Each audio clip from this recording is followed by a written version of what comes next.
काफ़ी समय के बाद हम ये क्लास ले रहे हैं। तो +2 की कक्षा है ये, और इसके अंदर हम पढ़ेंगे अपना जो सेकंड सेक्शन है उसका chapter circular flow of income and product, आय और उत्पाद के चक्रीय प्रवाह के बारे में। इस चैप्टर को हम 2 पार्ट्स के अंदर कंप्लीट कर देंगे। तो ये अपना फर्स्ट पार्ट है। आइए ज़्यादा समय ना व्यर्थ गंवाते हुए हम चलते हैं इस चैप्टर के ऊपर। सबसे पहले आपको एक बात बता दूं कि आय और उत्पाद के चक्रीय प्रवाह, circular flow of income and product, इसके अंदर हम बहुत सारे टर्म्स ऐसे करेंगे जो आगे के चैप्टर्स में यूज होंगे।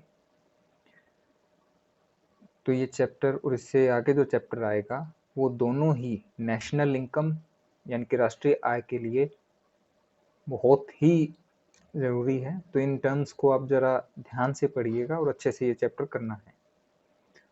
तो जो अपनी अर्थव्यवस्था होती है, जो इकोनॉमी है, उसको स्टडी करने के लिए कि उसके अंदर जितनी भी आर्थिक क्रियाएं होती है, इकोनॉमिक एक्टिविटीज जो होती है, उनको हमने 5 सेक्टर्स में डिवाइड किया है। सबसे पहले उत्पादक क्षेत्र, प्रोड्यूसर सेक्टर। दूसरे नंबर पर है गृहस्थ क्षेत्र, हाउस होल्ड सेक्टर, सरकारी क्षेत्र, गवर्नमेंट सेक्टर, शेष विश्व क्षेत्र, rest of the world sector, and वित्तीय क्षेत्र, फाइनेंशियल सेक्टर। वैसे तो जो इनके नाम हैं, जो इनके नेम्स हैं, वो अपने आप अपने को इंडिकेट कर रहे हैं कि इन सेक्टर्स के अंदर क्या एक्टिविटीज़ यानी कि क्रियाएं होती होंगी या इनका क्या काम होगा। फिर भी हम इनको थोड़ा डिटेल में करेंगे वन बाय वन। ये सबसे पहले हम शुरू करते हैं उत्पादक क्षेत्र के बारे में, यानी कि प्रोड्यूसर सेक्टर। प्रोड्यूसर, प्रोड्यूस करने वाला। उत्पादक जो किसी ऑब्जेक्ट का, वस्तु का, सेवा का उत्पादन करता है। So this sector is responsible for production of goods and services. वस्तुओं और सेवाओं के उत्पादन के लिए यह जो क्षेत्र है वह रिस्पॉन्सिबल है। और यानी कि इस क्षेत्र के अंदर, अब इस क्षेत्र को आप ऐसे मत समझना कि कोई छोटा सा एरिया है, कोई जगह है। एक देश के अंदर जितनी भी वस्तुओं का उत्पादन होता है, सुई से लेकर टीवी, ट्रैक्टर, बिस्किट, यहाँ तक कि आपके खेत के अंदर जो अनाज, जो चारा, जितनी भी चीजें उत्पादित होती है, वो सब के सब उत्पादन क्षेत्र के अंदर आते हैं। उनका हम कहीं ना कहीं जरूर प्रयोग करते हैं। तो जितने भी व्यक्ति, जितनी भी संस्थाएं, जितनी भी कंपनीज, जितनी भी ऑर्गेनाइजेशंस उत्पादन के क्षेत्र में लगी है, वो सब मिलकर इस उत्पादक क्षेत्र यानी कि प्रोड्यूसर सेक्टर का निर्माण करती है। अब आप मेरी बात समझ गए होंगे कि उत्पादक क्षेत्र के अंदर वो सभी व्यक्ति, वो सभी ऑर्गेनाइजेशन आती है जो कि किसी भी वस्तु का या किसी भी सेवा का प्रोडक्शन करती है या उत्पादन करती है, उसको बनाती है, उसका निर्माण करती है। एग्जाम्पल्स मैंने आपको दे दिए हैं। जैसे मारुति अगर कार बना रही है तो वो भी एक प्रोड्यूसर है। आपका एलजी और सैमसंग टीवी या फोन बना रहे हैं तो वो भी प्रोड्यूसर हैं। आपका जो किसान है वो खेत के अंदर गेहूं चावल उगा रहा है, वो भी एक प्रोड्यूसर है, उत्पादक है वो। आपके जो डेयरी वाला है जिससे आप दूध लेके आते हैं, वो भैंसों से जो दूध होता है तो वो भी दूध का उत्पादन है या डेयरी प्रोडक्ट्स का उत्पादन है। तो ये सब उत्पादक क्षेत्र के अंदर आएंगे। इसके बाद आता है गृहस्थ क्षेत्र, हाउस होल्ड सेक्टर। अब जिन वस्तुओं और सेवाओं का उत्पादन प्रोड्यूसर सेक्टर ने किया, उनका उपभोग भी होता है, कोई उनको इस्तेमाल भी करता है, और जो व्यक्ति और संस्था उनका उपभोग करते हैं, उनका उपभोग करते हैं, उनको कंज्यूम करते हैं, उन व्यक्तियों को या उन संस्थाओं के जो समूह है, जो उनका ग्रुप है, उन सभी को एक साथ हम हाउस होल्ड सेक्टर अर्थात गृहस्थ क्षेत्र कहते हैं। This sector buys and consumes produced goods and services. तो इसके अंदर कौन आएगा? लगभग वही व्यक्ति जो उत्पादन में लगे हुए थे वो उपभोक्ता में भी आ जाते हैं, गृहस्थ क्षेत्र में भी आ जाते हैं। जैसे किसान है, किसान क्या है? उत्पादक भी है, लेकिन वो उपभोग भी करता है। वो किसी से दूध भी खरीदता है या खुद किसी से सब्जियां खरीदता है, किसी से टीवी खरीदता है, ट्रैक्टर, या उसको बस या ट्रेन का इस्तेमाल करना पड़ता है, बैंकिंग का इस्तेमाल करना पड़ता है, तो उन सेवाओं का इस्तेमाल करता है। तो जो भी उत्पादित वस्तुओं का उपभोग करते हैं वो सभी व्यक्ति गृहस्थ क्षेत्र के अंदर भी आएंगे। इसके बाद आता है सरकारी क्षेत्र, गवर्नमेंट सेक्टर। सरकारी क्षेत्र का मुख्य काम होता है नियंत्रण। जब हम यहाँ बात करेंगे तो ये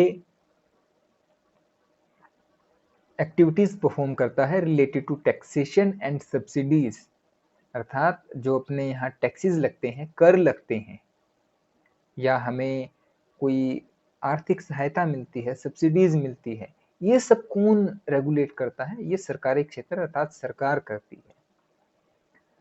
सरकार किसी समय पर प्रोड्यूसर भी होती है, अर्थात वो उत्पादक भी है। सरकार किसी समय पर उपभोक्ता भी है। लेकिन जब हम बात करते हैं सेक्टर्स में डिवाइड करने की, तो सरकार का मुख्य काम होता है रेगुलेशन। रेगुलेशन वो कैसे करती है? वो कर इस्तेमाल करके, कर को प्राप्त करके, और आर्थिक सहायता देती है। यहाँ पर इन सेक्टर्स के अंदर हम पढ़ेंगे जो भी वस्तुएं बनती हैं, सर्विसेज जो बनती हैं, वो कहाँ से किसके पास जाती है, किस क्षेत्र से किसके पास जाती है, और जो मनी है, मुद्रा है, पैसे हैं, वो कैसे फ्लो करते हैं एक सेक्टर से दूसरे सेक्टर के अंदर। बस यही बातें हम पढ़ेंगे। तो हम इसीलिए जो गवर्नमेंट सेक्टर है उसके हम दो ही काम लेकर चलते हैं, एक तो वो टैक्सेस लेती है और दूसरा वो हेल्प करती है, आर्थिक सहायता देती है लोगों को। आर्थिक सहायता कैसे देती है मैं बताता हूँ आपको। जो पेंशन मिलती है, आपने देखा होगा आपके दादा दादी, नाना नानी जो वृद्ध हैं, उनको पेंशन मिलती है, वृद्धावस्था यानी कि बुढ़ापा पेंशन, ओल्ड एज पेंशन से हम बोलते हैं, सीनियर सिटीजन होने के बाद। तो वो कहाँ से आती है? वो सरकार देती है, आर्थिक सहायता। उसके बदले में उनको कोई काम नहीं करना पड़ता, उसी को हम सहायता बोलते हैं। अगर आपने देखे हो तो स्टूडेंट्स के लिए स्कॉलरशिप आती है, वो भी एक आर्थिक सहायता है। किसानों के लिए मुआवजा आता है, या जब भी आपने सुना हो कि कहीं पे कोई ट्रेन एक्सीडेंट हुआ है तो उसके अंदर जो कैजुअलिटीज होती हैं, जो भी हताहत होते हैं, जिनकी डेथ होती है, सरकार उनके लिए मुआवजे का ऐलान करती है। तो वो मुआवजा क्या है? आर्थिक सहायता है। सरकार कर भी लेती है, इनकम टैक्स लेती है, ज़्यादा कमाई वालों से कमाई पर टैक्स है, जो आप चीज़ें बेचते हैं उनके बेचने पर टैक्स है, डीजल या पेट्रोल भरवाते हैं उसके ऊपर टैक्स है, रोड टैक्स है, बहुत सारे टैक्स है। सरकार वो टैक्स लेती है, सहायता देती है जैसे जरूरत पड़ती है। तो ये काम है सरकारी क्षेत्र का। एक आता है शेष विश्व क्षेत्र, rest of the world sector. अपने देश के अंदर जो क्रियाएं होती हैं, उसके अलावा अगर हम दूसरे देशों से, बाकी दुनिया से कोई वस्तुओं का, सेवाओं का, या फिर पैसे का, मनी का एक्सचेंज करते हैं, लेन देन करते हैं, तो वो आता है इस सेक्टर के अंदर। This sector performs activities of import and export. आयात व निर्यात करता है वस्तुओं और सेवाओं का। इंपोर्ट का मतलब आयात, अर्थात हम कोई वस्तुएं बाहर से खरीद रहे हैं। एक्सपोर्ट मीन्स निर्यात, हम वस्तुओं को बाहर की तरफ भेज रहे हैं, बेच रहे हैं वस्तुओं और सेवाओं को। इसके बाद है वित्तीय क्षेत्र, फाइनेंशियल सेक्टर। फाइनेंशियल सेक्टर के अंदर वो सभी ऑर्गेनाइजेशंस आती है, व्यक्ति आते हैं जो कि पैसे उधार देते हैं या दूसरों से पैसे स्वीकार करते हैं और बाद में उनको ब्याज के साथ वापस लौटाते हैं। सबसे बड़ा एग्जाम्पल है इसका bank. So this sector provides credit and accepts deposits. तो यह क्षेत्र मुद्रा उधार देता है व जमाएं स्वीकार करता है। हम अपने पैसे कहाँ जमा करवाते हैं? ज़्यादातर बैंक के अंदर।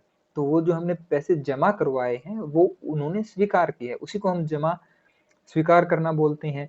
या फिर हम बैंक से लोन लेकर आते हैं, बड़े बड़े कॉरपोरेट्स हैं, कंपनीज हैं, यहाँ तक कि सरकार भी बैंकों से उधार लेती है। तो ये सेक्टर केवल इतना ही लेन देन करता है, इसके पास कोई वस्तु या सेवाएं नहीं होती हैं। एक बात आप थोड़ा सा क्लियर कर लेना कि अगर हम बैंक की बात करें तो बैंक सेवाएं देता है, बैंक सेवाएं देता है, बैंक वस्तुएं भी देता है कुछ। लेकिन जब हम यहाँ पर पढ़ेंगे तो हम यहाँ पर बैंक के केवल दो ही काम मानेंगे कि पैसे उधार देना व जमाएं स्वीकार करना। तो जो बाकी काम है उसको हम यहाँ पे कंसिडर नहीं करेंगे। वित्तीय क्षेत्र के बाद हम बात करेंगे कि आय और उत्पाद के चक्रीय प्रवाह का अर्थ क्या है। What is the meaning of circular flow of the income and products? इस चीज का क्या अर्थ है? तो अर्थव्यवस्था के विभिन्न क्षेत्र, अब यहाँ विभिन्न क्षेत्र कहते ही आपके माइंड में पिक्चर आने चाहिए 5 सेक्टर्स की, 5 क्षेत्रों की, जो हम अभी पीछे पढ़ कर आए हैं। इन क्षेत्रों में मौद्रिक आय, मॉनिटरी जो इनकम होती है, मॉनिटरी इनकम को हम मौद्रिक आय बोलते हैं। या तो मौद्रिक आय, मॉनिटरी इनकम, या वस्तुओं और सेवाओं के चक्रीय रूप में प्रवाह से है। चक्र का मतलब है साइकिल या सर्कुलर फॉर्म में जो बार बार होता रहे, चलता ही रहे। आपने जल चक्र यानी कि वाटर साइकिल पढ़ा होगा छोटी क्लासेज में साइंस के अंदर, कि पानी क्या है, महासागर यानी कि ओशियन के अंदर जो वाटर है वो भाप बनकर एवोपरेट होकर बादल बनता है, फिर उन बादलों से बारिश होती है, पहाड़ों के ऊपर बर्फ पड़ती है, स्नोफॉल होता है। वही पानी नदियों के दोबारा नदियों से या रिवर्स के थ्रू दोबारा सी के अंदर चला जाता है। तो ये साइकिल चलती रहती है। बिल्कुल ऐसे ही मनी और इनका गुड्स एंड सर्विसेज का फ्लो होता है। It refers to flow of money income or flow of goods and services across different sectors of the economy in circular form। जो वेरियस या डिफरेंट सेक्टर्स हमने पढ़े हैं, अलग अलग जो क्षेत्र हमने पढ़े हैं, उनके बीच में मॉनिटरी इनकम यानी कि मौद्रिक आय और गुड्स एंड सर्विसेज का जो फ्लो होता है, ये इसका मीनिंग है। इसका अर्थ है कि जो मनी है, जो पैसा है, वो इन क्षेत्रों के बीच में घूमता रहता है, और ऐसे ही गुड्स एंड सर्विसेज भी इनके बीच में फ्लो करती है। और ये जो साइकिल है ये चलता ही रहता है, रुकता नहीं। अब इसका रीजन क्या है? आय और उत्पाद के चक्रीय प्रवाह का कारण क्या है? What is the cause of circular flow of income and product? तो किसी एक दिशा में होने वाले वस्तुओं और सेवाओं के प्रवाह के साथ उससे विपरीत दिशा में मुद्रा का प्रवाह होता है। मनी का जो फ्लो है वो उससे अपोजिट डायरेक्शन में होता है। मान लीजिए एक डायरेक्शन में हमने गुड्स एंड सर्विसेज सेंड की है, तो उससे अपोजिट डायरेक्शन में मनी का फ्लो होगा। मैं आपको समझाता हूँ।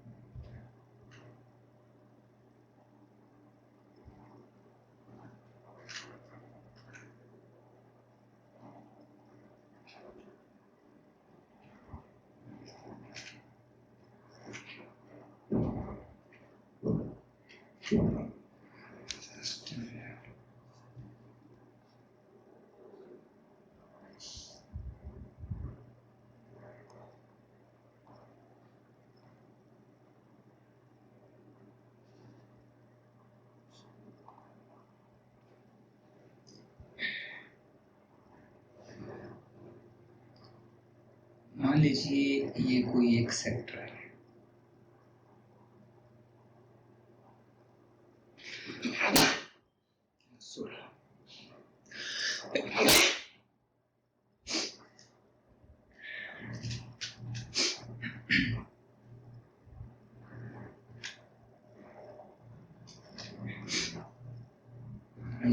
मान लीजिए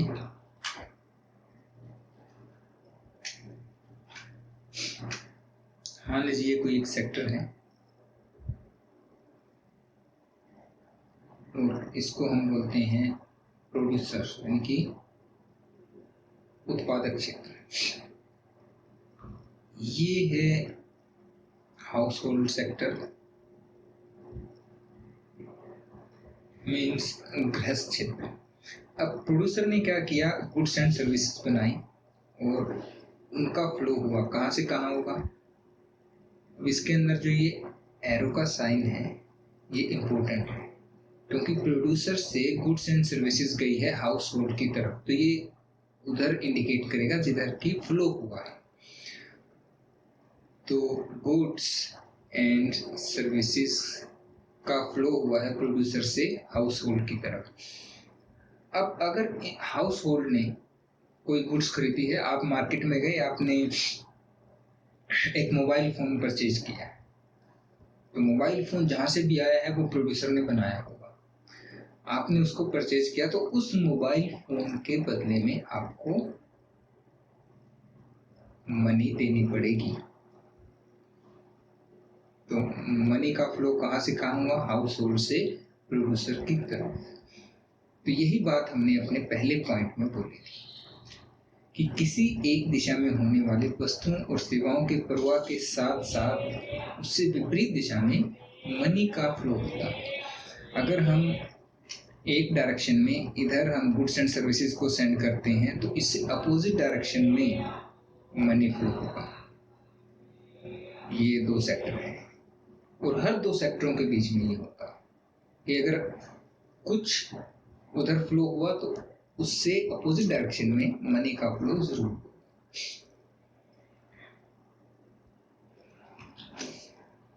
एक क्षेत्र को जो प्राप्तियां मिलती हैं वो दूसरे क्षेत्र को किए जाने वाले भुगतान के बराबर होती है। The one sector receives something, अगर उसको कोई इनकम हुई है तो that income is payment for the other sector, जो दूसरा सेक्टर है उसके लिए वो पेमेंट है। एक को तो इनकम, जैसे एक सिंपल सी बात में, आप कहीं पे जॉब करते हैं, आपको सैलरी मिली तो वो आपको तो रिसीविंग है, आपकी वो प्राप्ति है, लेकिन आपका जो एम्प्लॉयर है उसके लिए तो वो पेमेंट है, भुगतान है, और दोनों इक्वल होते हैं। मान लीजिए आपको 1000 रुपीज एक दिन की सैलरी मिली है, तो आपके लिए तो वो पेमेंट हो गई, सॉरी रिसीट हो गई, आपको रिसीविंग है, और आपका जो एम्प्लॉयर है उसके लिए वो पेमेंट है, और दोनों इक्वल है। ये नहीं होता है कि उसने पेमेंट की है 1000 की आपके एम्प्लॉयर ने और आपको मिला है 900, दोनों इक्वल होती है। तो ये इसका कारण है, क्योंकि जो मनी है वही मनी एम्प्लॉयर ने दी, वही आपके पास आ गई। अब उसी मनी से आप क्या करेंगे कि कोई गुड्स एंड सर्विसेज का यूज करेंगे, वही मनी घूम फिर के दोबारा एम्प्लॉयर के पास चली जाएगी। इसको हम थोड़ा डिटेल में करेंगे। अब बात आती है सर्कुलर फ्लो के अंदर दो तरह का फ्लो होता है। एक होता है मौद्रिक प्रवाह जिसे हम बोलते हैं मनी फ्लो, एक होता है वास्तविक प्रवाह जिसे हम बोलते हैं रियल फ्लो। सबसे पहले हम बात करते हैं रियल फ्लो की। रियल फ्लो मीन्स वास्तविक प्रवाह। जब हम वस्तु यानी कि गुड्स या सेवाएं यानी कि सर्विसेज, इनका जब फ्लो होता है किसी एक सेक्टर से, तो इस फ्लो को हम बोलते हैं रियल फ्लो। मान लीजिए कि ये है प्रोड्यूसर सेक्टर, तो प्रोड्यूसर सेक्टर को हम क्या देते हैं, हम वहां पे वर्क करते हैं, हम वहां पे एम्प्लॉयड है, तो हम उसको सर्विसेज दे रहे हैं अपनी। तो ये जो सर्विसेज का फ्लो है from household to producer, गृहस्थ से उत्पादक की ओर, ये है रियल फ्लो। आपने एक मोबाइल फोन परचेज किया था, वो परचेज क्या है, वो एक रियल फ्लो है, एक गुड है जो आपने परचेज की है, गई गुड का फ्लो हुआ, किसी ऑब्जेक्ट का फ्लो हुआ, और उसके बदले में जो आपने मनी दी है वो मनी है मॉनिटरी फ्लो या मनी फ्लो। उसे हम रियल फ्लो नहीं बोलते हैं, उसे हम मनी फ्लो या मौद्रिक प्रवाह बोलते हैं। तो ये चीज ध्यान रखिएगा। रियल फ्लो होता है जहां पर एक्चुअल में गुड्स और सर्विसेज फ्लो करती है, उनका एक्सचेंज होता है, और मनी फ्लो के अंदर यानी कि मौद्रिक प्रवाह के अंदर केवल मनी का फ्लो होता है। और इसके अंदर हम जो अपना फोकस रखेंगे वो मनी फ्लो के ऊपर रखेंगे। अब कुछ की टर्म्स हैं, कुछ परिभाषाएं हैं। Factor services, factor payments and factor cost. कारक सेवाएं, कारक भुगतान, कारक लागत। ये जो वर्ड्स हैं ये आपको बहुत ज़्यादा आपको यूज करने पड़ेंगे नेक्स्ट जो आगे चैप्टर्स आएंगे उनके अंदर। तो सबसे पहले हम बात करते हैं फैक्टर सर्विसेज की। फैक्टर सर्विसेज क्या होती है?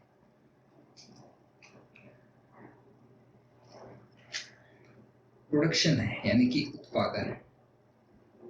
आपके लिए थोड़ा सा टास्क है,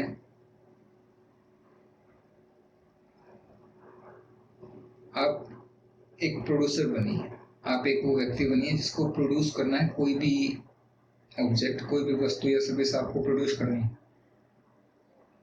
जो आपको पसंद हो। आप उसके लिए सोचिए कि आपको किन किन चीजों की रिक्वायरमेंट है, किन चीजों की रिक्वायरमेंट है और वो आपको कहाँ से मिलेगी। लाइक से कि मैं कार प्रोड्यूस करना चाहता हूँ, कार बनाना चाहता हूँ, तो सबसे पहले मेरे माइंड में क्या आएगा कि मुझे क्या चाहिए। आपको फैक्ट्री लगानी है कार बनाने के लिए, सबसे पहले आप यही सोचेंगे कि मुझे, बहुत सारी चीजें होती है वैसे देखने की, लेकिन मुख्यतः जो मेनली जिसके ऊपर हम फोकस करें कि जमीन, फैक्ट्री जो लगानी है उसके लिए जमीन कहाँ ली जाए। तो लैंड इसे हम बोलते हैं, भूमि या जमीन सबसे पहले हमें वो लेनी है, ठीक है। सेकंड, उसके बाद हमें मशीनें खरीदनी है, उसको फैक्ट्री को बनाना है, वो सब हमें काम करना है। भूमि से भी पहले हमें एक चीज चाहिए होगी जिसे हम कैपिटल बोलते हैं। पैसे चाहिए होंगे भूमि खरीदने के लिए या फैक्ट्री बनाने के लिए, मशीनें खरीदने के लिए, सबके लिए। आपके, उसे हम पूंजी बोलते हैं। तो आपके पास नंबर एक पूंजी भी आ गई, पूंजी से आपने जमीन भी खरीद ली। अब आपको क्या चाहिए होगा? अब आपको ऐसे लोग चाहिए जो आप सोचते हैं उसको साकार, जो आपने विजन देखा है। एंटरप्रेन्योर चाहिए आपको, या तो आप खुद बनोगे या आप ऐसे पर्सन को हायर करोगे जो आपकी तरह सोच सके, जो आप सोचते हैं उसको उतार सके फैक्ट्री के अंदर। एंटरप्रेन्योरशिप, इसे हम उद्यम बोलते हैं। फोर्थ पर आपको ये सारी चीजें मिल गई, आपने फैक्ट्री भी लगा ली, मशीनें भी आ गई है, आपके पास एक विजन वाली टीम भी खड़ी है, जैसे कि जो मैनेजर्स हैं, सीईओ हैं, सब तैयार हैं। अब आपको फैक्ट्री चलाने के लिए लेबर चाहिए यानी कि श्रम। इनके अलावा बहुत सारी चीजें हैं जो हमें उत्पादन के लिए चाहिए, लेकिन मुख्यतः ये चीजें हैं कि आपके पास कैपिटल है, लैंड है, आपके पास एंटरप्रेन्योरशिप, मतलब आप खुद भी हो सकते हो एंटरप्रेन्योर, या आप हायर भी कर सकते हो। आपके पास लेबर है, अब आप कार बनाना शुरू कर सकते हो। तो इन सबको हम बोलते हैं फैक्टर्स ऑफ प्रोडक्शन, और इन्हीं चीजों को हम बोलते हैं कारक सेवाएं। इनको कारक सेवाएं क्यों बोलते हैं वो मैं भी बताऊंगा। ये सारी चीजें हमें मेनली चाहिए प्रोडक्शन के लिए, ठीक है। अब हम बात करेंगे कारक सेवाएं की, फैक्टर सर्विसेज की। अब आपको लैंड है, भूमि है, वो कहाँ से मिलेगी, किसके पास है वो गृहस्थ क्षेत्र के पास है, हाउस होल्ड सेक्टर के पास है सारी जमीनें। आप वहीं से खरीदोगे जाकर। आपको चाहिए कैपिटल, पूंजी, आप किसी सेक्टर से लोगे, आपके पास नहीं है पूंजी। अगर आपके पास भी है तो वो पूंजी अभी क्या है, आप अभी तक गृहस्थ क्षेत्र में, आप हाउस होल्ड सेक्टर के ही मेंबर हो, क्योंकि आप अभी प्रोडक्शन नहीं कर रहे हो। अगर आप किसी से बोरो करते हो तो भी आप वहां से लेके आते हो। दूसरी बात, अगर आप लैंड लेते हो, लैंड आप या खरीदोगे या आप लीज पर लोगे या आप रेंट पर लोगे, तो इस इन सबको हम एक टर्म बोलते हैं लगान या लीज, जो भी हम देते हैं लैंड के लिए। तो ये पहला फैक्टर है, ये अपनी सर्विस है। अपने अपनी आपकी शॉप है, आपका घर है, वो आपने किराए पे दिया है, तो आप क्या प्रोवाइड कर रहे हो? आप सर्विस प्रोवाइड कर रहे हो। तो ये एक कारक सेवा है, लैंड प्रोवाइड कर रहे हो। कैपिटल, आप किसी को अपने पैसे दे रहे हो ब्याज के ऊपर उधार, इंटरेस्ट के लिए, तो कैपिटल दे रहे हो, उसके बदले आपको मिलता है इंटरेस्ट, तो ये भी एक पूंजी प्रदान करना कारक सेवा है। तीसरी बात हमारे पास आती है लेबर। लेबर जब आप लोगे, श्रम आप लोगे, तो उनको आपको उसके लिए पे करना पड़ेगा, वेजेस देने पड़ेंगे या मजदूरी देनी पड़ेगी। तो ये भी एक कारक सेवा या फैक्टर सर्विस है। और उसके बाद आता है एंटरप्रेन्योरशिप, यानी कि उद्यम।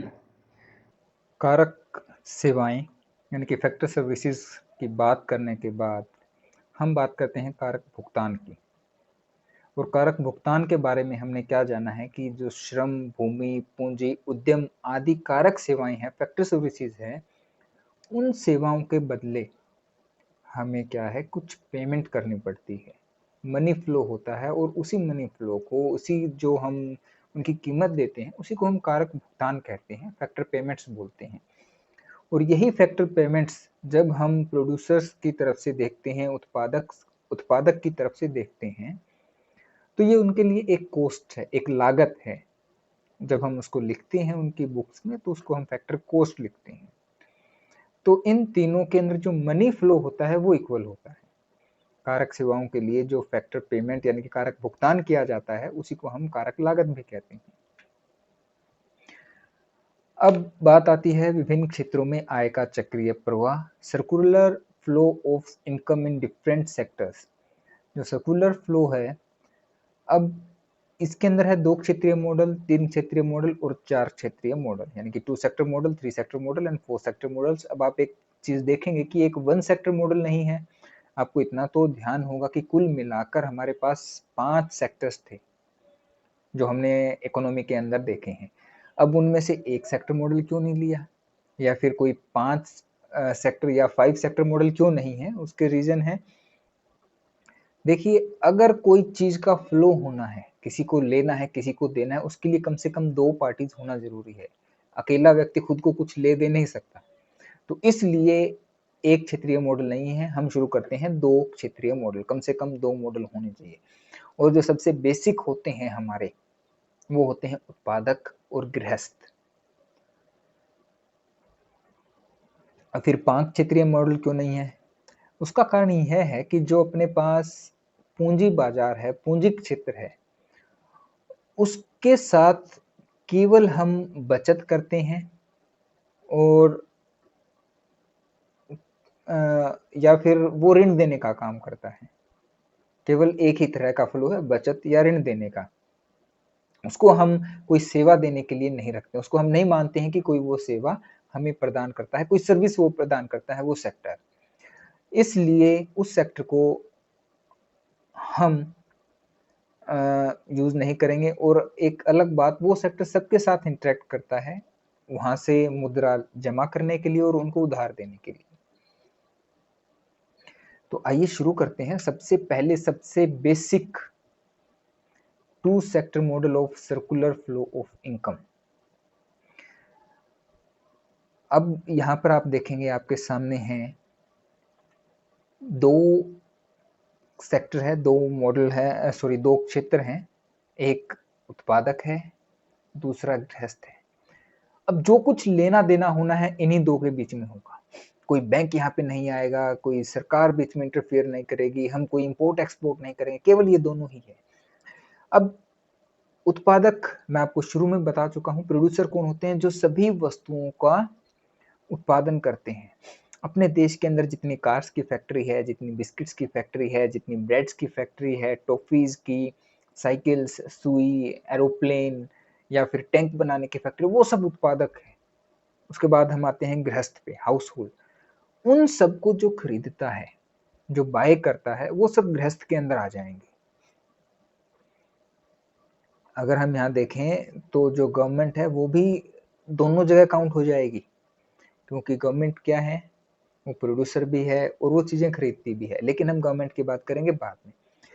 यहाँ पर उत्पादक जितनी भी वस्तुएं बनाते हैं, एक वर्ष के अंदर, एक लेखा वर्ष के अंदर जितनी भी वस्तुएं बनती हैं, वो सारी की सारी बिकती हैं। कौन खरीदता है उन्हें? गृहस्थ सेक्टर उनको खरीद लेता है, जितनी वो कीमत चाहते हैं उतनी कीमत के ऊपर। दूसरी बात, जो गृहस्थ क्षेत्र है वो अपनी कारक सेवाएं देता है उत्पादक क्षेत्र को। जो हाउस होल्ड सेक्टर है वो अपनी फैक्टर सर्विसेज प्रोवाइड करता है प्रोड्यूसर्स को। अब प्रोड्यूसर्स को सर्विस मिलती है, उसके बदले में वो क्या करते हैं? कारक भुगतान यानी कि फैक्टर पेमेंट करते हैं, यानी कि इनको इनकम होती है। गृहस्थ क्षेत्र को जितनी भी इनकम होती है, वो सारी की सारी इनकम वो स्पेंड करते हैं, खर्च करते हैं। किसके लिए? वस्तुएं और सेवाएं खरीदने के लिए। उपभोग व्यय, कंजप्शन एक्सपेंडिचर जिसे बोलते हैं। तो यहाँ पे कुछ अजम्पशंस हमारी क्या होगी, तो मैं आपको एजम्पशंस बता देता हूँ एक बार। केवल दो क्षेत्र हैं, आपने देखा, उत्पादक है और गृहस्थ है। सरकारी नियंत्रण नहीं है, नो गवर्नमेंट कंट्रोल, गवर्नमेंट उनको कंट्रोल नहीं करती है।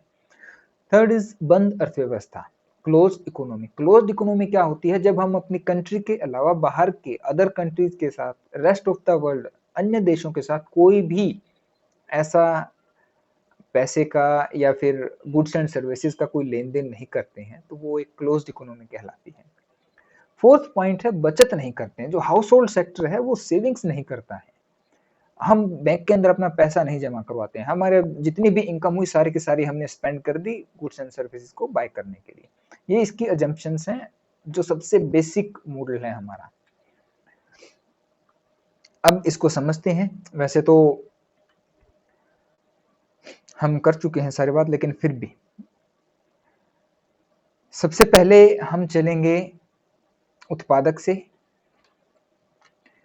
उत्पादक क्या करता है? वस्तुएं और सेवाएं बनाता है। ये देखिए, ये उत्पादक से वस्तुएं और सेवाएं गई गृहस्थ को, हाउस होल्ड सेक्टर को। उन्होंने वस्तुएं और सेवाएं बनाई और किसके पास गई? गृहस्थ के पास। ये प्रवाह है। प्रवाह यानी कि फ्लो। नदी के अंदर जब पानी बहता है तो हम उसे बोलते हैं कि वो पानी का प्रवाह है, वो पानी का फ्लो है। बिल्कुल उसी तरह उत्पादक से गृहस्थ की ओर वस्तुएं और सेवाएं, ये सब फ्लो करती है, प्रवाह होता है, बहती है। अब बहने का मतलब आप लिटरली मत लेना कि नदी की तरह बहकर सामान जाता है। हम वो चीजें खरीद कर आते हैं, उसको हम एक इकोनॉमिक्स की टर्म से बोलते हैं कि वो फ्लो हो रहा है। अब अगर आपने वस्तुएं और सेवाएं ली, आपको मैं एग्जांपल देता हूँ कि आप मार्केट में गए, आपने एक मोबाइल फोन खरीदा। जैसे ही आप मोबाइल फोन परचेज करने के लिए लेते हैं, तो वो एक फोन है, एक ऑब्जेक्ट है, एक गुड है जो कि आपने खरीद ली। अब उसको खरीदने के लिए आपको कुछ पेमेंट करनी पड़ेगी। उस पेमेंट को हम बोलते हैं कंजप्शन एक्सपेंडिचर, उपभोग व्यय। क्या बोलते हैं? कंजप्शन एक्सपेंडिचर या उपभोग व्यय। तो वस्तु आई गृहस्थ की ओर, और इसके बदले में ये जो लाल रंग की आपको लाइन दिख रही है, ये क्या आ गए? उस वस्तु के बदले में जो मुद्रा है, जो पैसे हैं, जो मनी है, वो उत्पादक की ओर गई है। अब गृहस्थ उत्पादक को क्या दे सकते हैं? तो इसके बारे में हमने पहले बात की थी, कारक सेवाएं, फैक्टर सर्विसेज। फैक्टर सर्विसेज देते हैं। फैक्टर सर्विसेज आपको याद होगा, श्रम, land, labour, entrepreneurship and this capital. ये कारक सेवाएं दी जाती है उत्पादक को। उत्पादक इनके बदले में भुगतान करता है। वो इनके बदले में इंटरेस्ट यानी कि ब्याज देगा, मजदूरी देगा, सैलरी देगा, या फिर रेंट देगा, लीज देगा, कुछ भी देगा। वो उत्पादन इन इन सब कारक सेवाओं के बदले भुगतान करता है, जिसे हम फैक्टर पेमेंट्स बोलते हैं। किसको देता है? गृहस्थ को। इसके बाद एक बहुत ही अच्छी बात निकल कर आती है इस प्रवाह के बारे में। दो तरह के प्रवाह होते हैं, हम लेकर चलते हैं इसको। एक को हम बोलते हैं रियल फ्लो। हम इसको पढ़ चुके हैं, हाँ इसको हम पढ़ चुके हैं। तो जो रियल फ्लो था, तो इसके अंदर आपको ये ढूंढना है कि रियल फ्लो कौन सा है, वास्तविक प्रवाह कौन सा होता है। तो आप जो देखेंगे, जो ग्रीन कलर की मैंने डायरेक्शंस बनाई है, लाइंस बनाई है, यहाँ पर वस्तुएं और सेवाएं और कारक सेवाएं। मैंने कहा क्या आपको बताया था कि जो सेवाएं हैं या जो वस्तुएं हैं, जब उनका फ्लो होता है, we call them real flow. हम उसे क्या बोलते हैं कि वो वास्तविक प्रवाह है। और जब मुद्रा का होता है, पैसे इधर उधर होते हैं, जैसे यहाँ उपभोग, कंजप्शन एक्सपेंडिचर है, हमने एक मोबाइल खरीदा, वापस क्या गए, पैसे गए। हमने सेवाएं दी, हमें क्या मिला, पैसे मिले। तो जो रेड कलर के अंदर जो आपको साइकिल दिख रही है, वो मनी फ्लो है, यानी कि मौद्रिक प्रवाह है। तो इसके बाद जब हम पढ़ेंगे तो हम मनी फ्लो की बात करेंगे, मौद्रिक प्रवाह की बात करेंगे, वास्तविक प्रवाह की बात नहीं करेंगे। अब एक बात आती है, अगर इसी मॉडल के अंदर हम वित्तीय प्रणाली, फाइनेंशियल सेक्टर को भी ऐड कर दें, यहाँ कहीं हम बनाते हैं, मान लीजिए ये अपना फाइनेंशियल सेक्टर है, वित्तीय प्रणाली, यानी कि हमने बैंक एक जोड़ दिया अंदर, तो उत्पादक बैंक के साथ कैसे लेन देन करेगा, गृहस्थ बैंक के साथ कैसे लेन देन करेगा। तो इसके बाद जो हमारा आता है, उसके अंदर हम बात करेंगे वित्तीय प्रणाली के साथ। अच्छा, एक बात मैं और बता दूं इसके अंदर, कि जितना उत्पादन ये करते हैं, उत्पादक जितना उत्पादन करते हैं, उसे हम पूर्ति बोलते हैं। पूर्ति यानी कि सप्लाई, गुड्स एंड सर्विसेज की सप्लाई। वो सारी की सारी कंज्यूम हो जाती है, गृहस्थ उन्हें कंज्यूम कर लेता है, खरीद लेता है। यानी कि उनकी जो मांग है, जो डिमांड है, और जो सप्लाई है, ये दोनों इक्वल होते हैं। मांग और पूर्ति बराबर होती है इस मॉडल के अनुसार। ये इसकी कंजप्शन, जितनी मतलब मांग होती है उतनी ही चीजें बनती हैं, जितनी ही चीजें बनती हैं उतनी ही मांग होती है। आइए अब हम चलते हैं। तो ये इस स्थिति को हम संतुलन की स्थिति कहते हैं। इक्विलिब्रियम स्टेट होती है कि अपनी डिमांड और सप्लाई दोनों इक्वल है। अब ये बिल्कुल वही है जो हमने थोड़ी देर पहले किया था। आय के चक्रीय प्रवाह का दो क्षेत्रीय मॉडल है, two sector model of circular flow of income. लेकिन इसके अंदर ये जो आपको बीच में दिखाई दे रहा है, ये वाला वित्तीय प्रणाली ऐड हो गई है, फाइनेंशियल सिस्टम हमने ऐड कर दिया है। अब नॉर्मली क्या है, जो हाउस होल्ड है वो अपनी इनकम में से कुछ बचत करते हैं और यहाँ पर जमा करवाते हैं। और बैंक क्या करते हैं, या एक एग्जांपल के लिए मैं बैंक ले रहा हूँ, वरना फाइनेंशियल सिस्टम के अंदर बैंक्स के अलावा भी और ऑर्गेनाइजेशंस होती है जो ये काम करते हैं। बैंक उस पैसे को ज्यादा ब्याज के ऊपर प्रोड्यूसर्स को देते हैं, और वो अपने प्रोडक्शन को इंक्रीज करने के लिए उस पैसे का इस्तेमाल करते हैं, जिसे हम उधार देना बोलते हैं या इन्वेस्टमेंट या निवेश भी बोलते हैं। तो ये है आय के चक्रीय प्रवाह का दो क्षेत्रीय मॉडल। इससे पहले मैं ये सारी कहानी क्या है वो मैं आपको बताता हूँ। मान लीजिए कि ये एक सेक्टर है प्रोड्यूसर्स का, उत्पादक है। इन्होंने कोई प्रोडक्शन किया, उस प्रोडक्शन के लिए ये हाउस होल्ड सेक्टर है, गृहस्थ है। अब इनको अगर प्रोडक्शन करना है तो इनको क्या है कि काम करने वाले लोग चाहिए। तो काम करने वाले जो लोग हैं, यानी कि सेवाएं, कौन सी सेवाएं हैं, ये कारक सेवाएं। कारक सेवाएं इन्होंने दी, और इस कारक सेवाओं के बदले में इनको हुई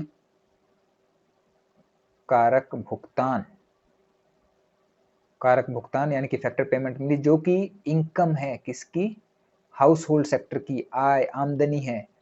अब मान लीजिए वो आमदनी है 100 रुपए, तो उस आमदनी को ये हमने जो अजम्पशन थी सारी की सारी खर्च करेंगे किसके लिए, गुड्स एंड सर्विसेज के लिए।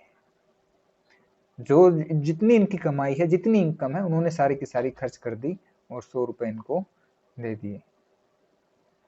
उसके बाद